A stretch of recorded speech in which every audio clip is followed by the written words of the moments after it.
Welcome to our first video on successive oblique impacts. So there were 4 videos for the first part of chapter 5, our final chapter of FM1, and here we're just going to do one video to look at successive oblique impacts, because in theory there's nothing new to learn.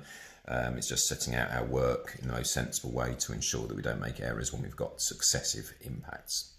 So we're going to start with example 5. Example 5 is essentially the same as example 4. But there's a slightly trickier question, so I thought we'd do this example first. 2 cushions of a snooker table, W1 and W2, meet at right angles. So the first thing I've done is I've just drawn each collision separately. And a snooker ball, so again we've got our aerial view going on here, travels across the table and collides with those 2 cushions in that order. The cushions are modelled as smooth, and just before the first impact the ball is moving with speed u at an angle of 20 degrees to the horizontal.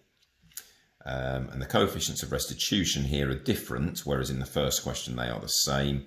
So the coefficient of restitution for the first cushion, W1, is 1/2, and for the second cushion it is 2/5. And we need to find the percentage of the ball's original kinetic energy that is lost in the collisions. So what we need to do is basically find out the speed of V, and in terms of u again, obviously, as with one of our examples from exercise 5a, and then the angle here. That will then define the angle that we go in to the second collision, and then we can work out where we go from there. So if we look at the first collision, we can say straight away that parallel to the surface, we have that u cos 20 degrees is going to equal A. I've just called the components A and B because we've got 2 more for the second part of the question. Perpendicular to the surface, we know that B is going to equal 1/2 of u sine 20 degrees. So again, just to clarify, if we resolve our speed into 2 components, we have u sine 20 degrees going into the plane, in other words just before the collision, and we have u cos 20 at parallel to the plane. So once we've done that, we can then find out our value for V1, which is going to be the square root of u cos 20 squared plus u over 2 sine 20 all squared. And we can also find out our angle, which we'll call alpha. So tan alpha is going to equal B over A, so opposite over adjacent, and that is going to equal u over 2 sine 20 degrees over u cos 20.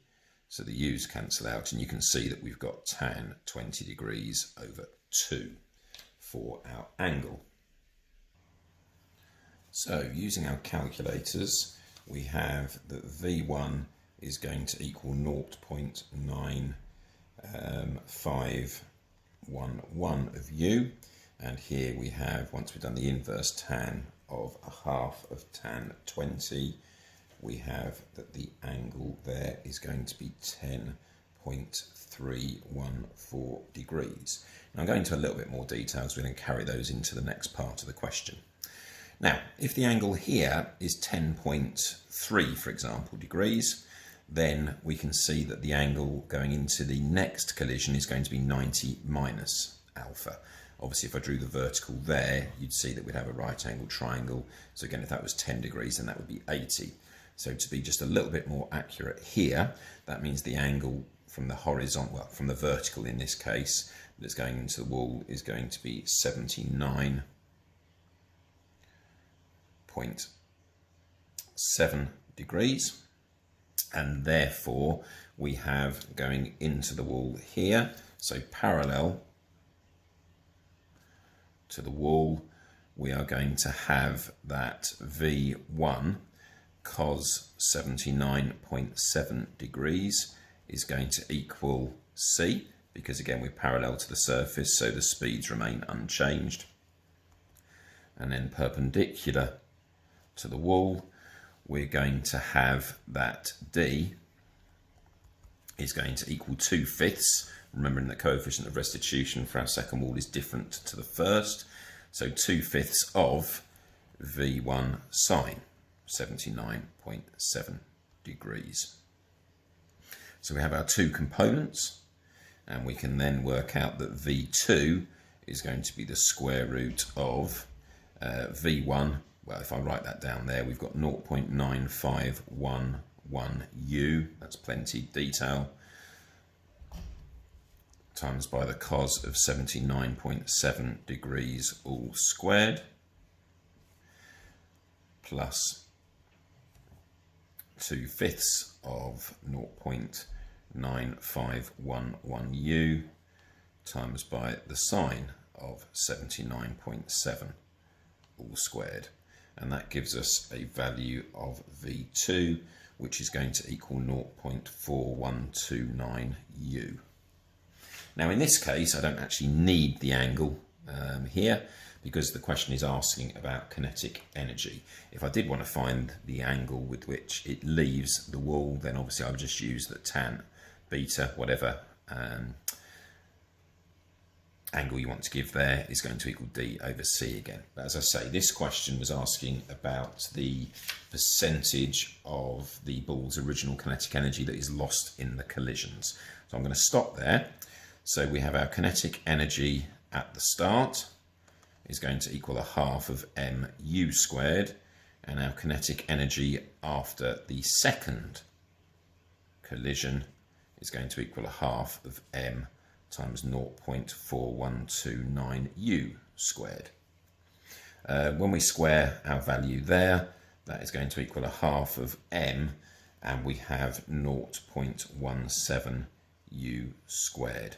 So we can see there that from the original starting point, we've lost 83% of the original kinetic energy after the second collision. But as you can see, I'll just move that up slightly for you there. My apologies, I didn't realise that was missing from the video. So in principle, it's the same. There's nothing new to learn here. So as we said, parallel to the surface, the speeds remain unchanged, and perpendicular to the surface, where we have our impulse, we use our coefficient of restitution formula. It's just that we have one feeding into the other. So the key thing here is that if the angle there is 10.3 degrees, then we know our angle here must be 79.7 going into our second collision, because the walls were at right angles. I'll do a second video shortly looking at the final example, and then you'll be able to complete exercise 5b. See you again soon.